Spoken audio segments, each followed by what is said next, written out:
Hey guys, it's me again. Today we're going to be going over the Assistant tool and Measure tool. These are located right above the selection tools that we went over last time. This is in Krita 4.0. Alright, so let's get started. So here is the Measurement tool. I'm going to be going over that one first. Go to your Tool Options menu or docker, wherever that is. Krita 4.0 puts it right between the Overview and the Advanced Color Selector. I moved mine next to my layers. So you can see here, you got your tool options, you have which one you would like to use, the open, save, and delete all. You have the opacity to change the visibility of the measure or the assistant tool that you pick. You can change the color of it. I'm just going to make mine a little bit brighter white so you can see it better. I'm going to start off with the first type, which is Concentric Ellipse. So I'm going to make one point. I have the option to add a second point. I'm going to click. Now if I keep going in this diagonal here, nothing shows up. But if I go back up in between these two dots and I start moving my cursor, not clicking, just moving it, you can see that I can make an oval or a circle or whatever I want. So I'm just going to make as close to a perfect circle as I can, and I'm going to click. This little box pops up so I can move this wherever I want. I can hide it so when I go to draw I can't do anything with it. And then I can delete it, which I'm not going to do just yet. So I'm going to turn that visibility back on. I'm going to keep it at that current location and go to my brush.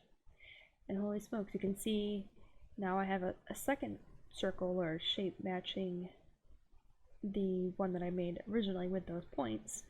And as I move my cursor, not clicking, I'm just kind of moving it around, it's getting bigger or smaller, but still within the size and proportions of that reference point or reference guide I made. So I'm gonna click, and right now nothing is really happening. I can still scribble freely despite having those guides there.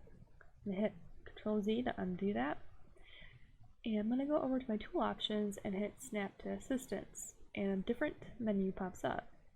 So now, if I click and I draw my cursor, I'm getting this perfect circle until I start to try and get outside of that. And I get a little bit of webbing going on, which is okay. I mean, you have to try really hard to get that, so.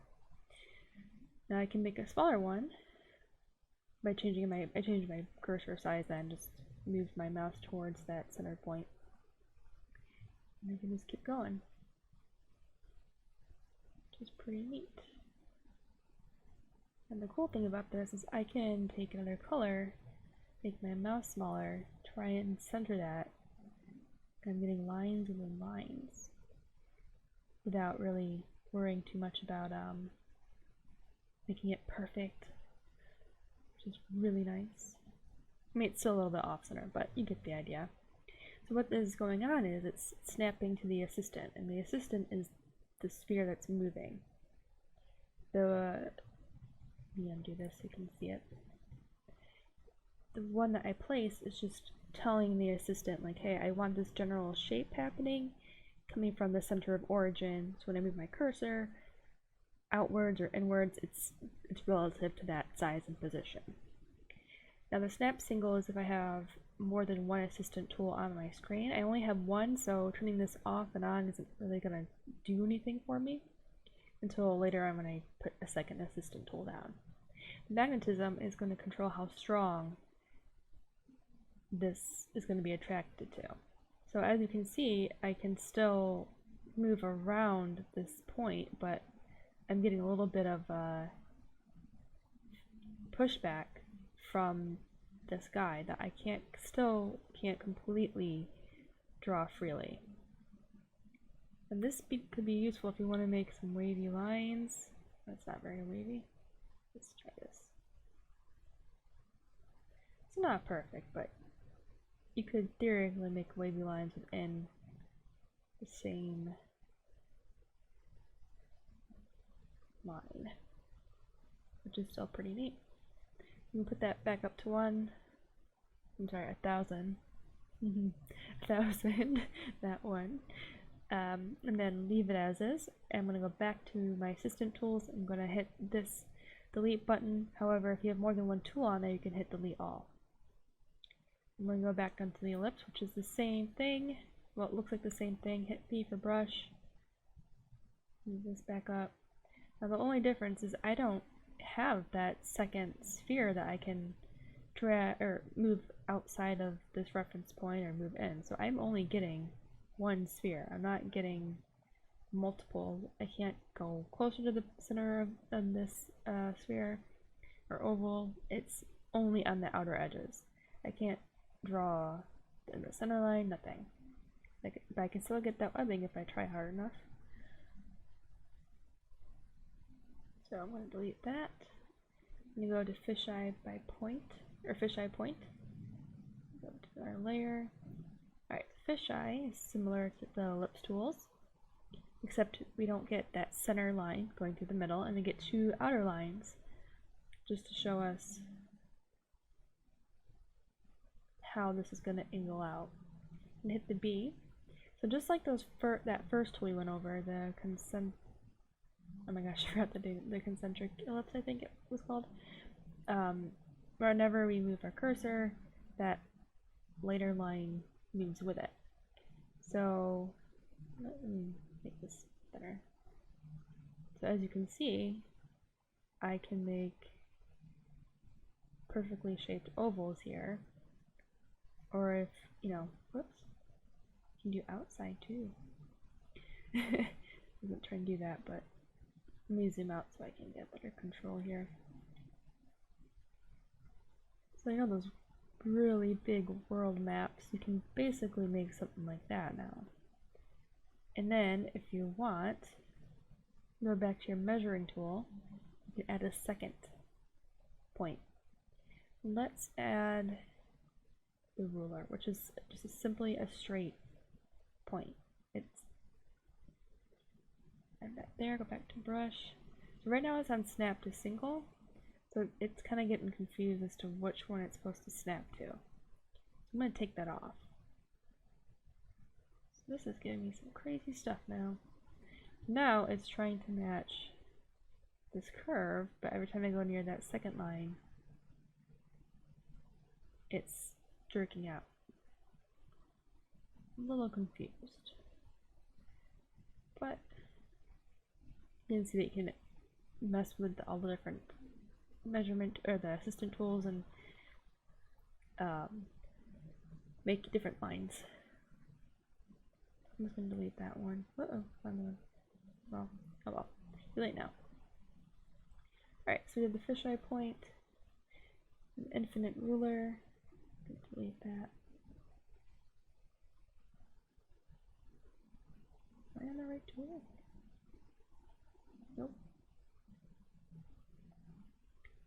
Okay, hit B. So infinite ruler, it's just no matter how far you zoom out or zoom in, that it's always going to be there for your point of reference.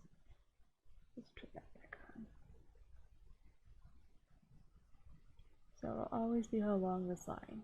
Now you can do some crazy stuff here and drag your cursor on either side,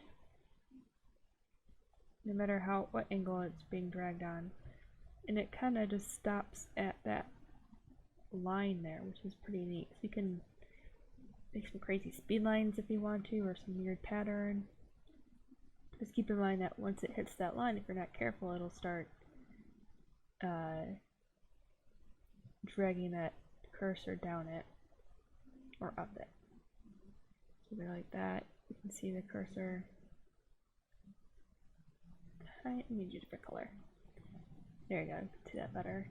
It's starting to drag along that line, so just be mindful. So maybe just drag your cursor along ever so slightly, and then it won't do that. Right now I'm just click and dragging a very small area. Not getting that weird line that's dragging across the guide here. Which is pretty, I mean, it looks neat. You can do some pretty cool stuff with that. Alright, I'm going to delete that. Control A, delete. I'm going to go to parallel ruler, which is actually pretty neat. So I'm going to do a couple of these. Alright, so holy, this is a little crazy. So the nice thing about this, right now it's at snap to single, which we're going to take off. You can see that it's doing some crazy stuff now, which you can't see. There we go. So what it's doing is it's snapping along each angle of these lines. So it's going along this one, then it's trying to go along this one here, but it's also trying to go along this one. So it's giving me some crazy stuff here. Ooh, look at that. Making some tracks. I mean, it's pretty neat. If you worked it well enough, you could probably just make a frickin' spider web out of this. Look at that. Alright, so I'm gonna delete that. I'm gonna put snap to single back on. So now, if I'm careful, I can just make lines at any shape that I want, or angle that I want. So this is matching the angled shape going from the bottom left to the top right. This one's doing the opposite. Change that color. There we go. Doing the opposite, and this one's pretty much straight. So that's, I mean, that's pretty neat if you're doing like some cross hatching or anything that you need multiple lines, like again, speed lines. Maybe you want to do some crazy like space zoom. Who knows? But it's very neat and very helpful. I'm gonna delete all these. Control A and then delete. And then perspective, which you get, put your first point down, then your second, then your third. You can drag whenever, and your fourth point is going to give you a grid. So the X's, as you can see, if I go past them, I lose that grid until I move it around again. Basically, it's saying, hey, your perspective is so strong that you're basically getting a line. So I'm just gonna keep it simple. We'll say it's a floor or something. Alright, as you can see, after I hit the B brush, I'm getting these movable guides again, just like the ellipse tools in the fisheye tool. I can draw within this. I'm just making single strokes. I'm not trying to make it on an angle. It's because the grid is matching that. That's what it is. Now, if I'm drawing outside of that grid, though, I can draw freely. But if I'm drawing within this grid, those assistant tools are keeping me locked. So this could be useful. This could be annoying to some. I think it's useful because I'm not the greatest with perspective, and I personally think that this helps. Just be careful if you go too far out of here. It's, even though you come back into the grid, it's not gonna snap to that assistant tool. You stay within those lines. You can get out, start with the middle and then go out, but you can't start from outside and then go in. Alright, delete that. The ruler, we did that one, it's just a straight line. You just move along it. It does not go past the 2 points, only goes within the 2 of them, in between them. The infinite ruler one will go past your 2 origin points. Spline. You get your 2 points, and then after your 2 points are placed, you go back to the first one and you can curve it. So your brush will go along this curve until you do something crazy like me and do this, which is still pretty neat because it's kind of like an illustrator making those 2 points, but you can have this one like a little solid or something. And then if you wanted to adjust that, you can go back and just adjust the type of curve you want, which is also really neat. And then if you have your brush sensitivity on, it will match that too. So I can go from very light pressure to a strong pressure. Delete that. So yeah, that's pretty cool. Could work for maybe some like nice calligraphy, if you're trying to get like a nice curve on a letter, you just can't seem to get it, that could be a good way to use it. Then vanishing point, delete that. So a vanishing point is when you're staring at anything in the distance and it just kind of vanishes. It's gone. It's not really gone, it's just gone from your line of sight. Like if you're going on the street and you look at the sidewalk and it's slowly getting farther away and kind of vanishes, that last point you see, that sidewalk, is the vanishing point. So if I hit the B, as you can see, that line is moving with my cursor.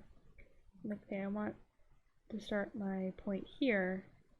Even though my cursor, I can move my tablet left and right, and that line is moving, it's not moving my actual drawing cursor. So we're just going to make a small vanishing point. Be a little careful. That's fine. So we're going to take that off. So now, even though I have snap to assistance off, I can still see that guide, which is still a little helpful. So we can just make that sidewalk, and as it's going farther and farther away, it's pretty much gone. You can see how effective that is and how helpful that can be. So now I can go ahead and say, yeah, this is just a rock, and then this is like a bush, and I can keep adding this. And then this is kind of a good starting point too, because let's say you're doing like a river or like a little bit of a stream. Now I can go through and curve this out, and it's still getting that same vanishing point.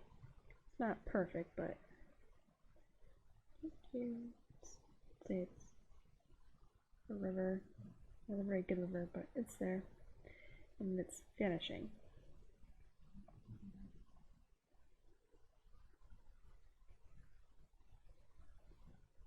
There we go. Oops. So yeah, we can add some rocks here to add to that perspective. Add some tiny bushes over here. Now obviously it's not going to make your perspective perfect, because you still have to keep in mind scale. Some grass or something crazy. And then rivers flowing. Yeah, so that's a sloppy river, but I mean, you get the idea of how to use the vanishing point. Probably not the best example. Sidewalk was better. That's okay. That's it for those. Now the measurement tools. Let me get rid of that one. So I got 2 points on my canvas, and I want to know the distance between them. Or if I've made my drawing and I want to know the distance of, let's say I make a border for printing purposes or for putting it on a website or something like that, I need to make sure that the distance between the edge of the canvas and that border or a certain element in my image is the right distance. I can just click and drag between those 2 points. You can kind of see there's, I messed that up. You can see this line here. It's pretty small, but it is there. I can go to my tool options. I can change the distance measurement. I can change it from centimeters to inches, to points, to pixels, decimeters, millimeters, whatever is easiest for you, whatever you need, it's there. And that's about it. It doesn't have like a constraint. They have all the same constraint options as the other. Just snap, but it's not there. It's just a measurement tool. Don't snap to it. Alright, and that's it for those two. It's like a tongue twister. That is it for the measurement tool and the assistant tool. Hopefully that will help you guys out with your drawings and your perspective, or kind of give you an idea of how to start doing more complex drawing or images. As always, if you have any questions, let me know below. Alright, thanks for watching. Don't forget to like this video, it does help me out. If you really like this video and you want to support me in another way, you can donate to my Ko-fi, on Patreon, or just subscribe, follow me on Twitter, lots of different ways. I'm kind of all over the place. So yeah, thanks for watching, and I'll see you guys in the next one.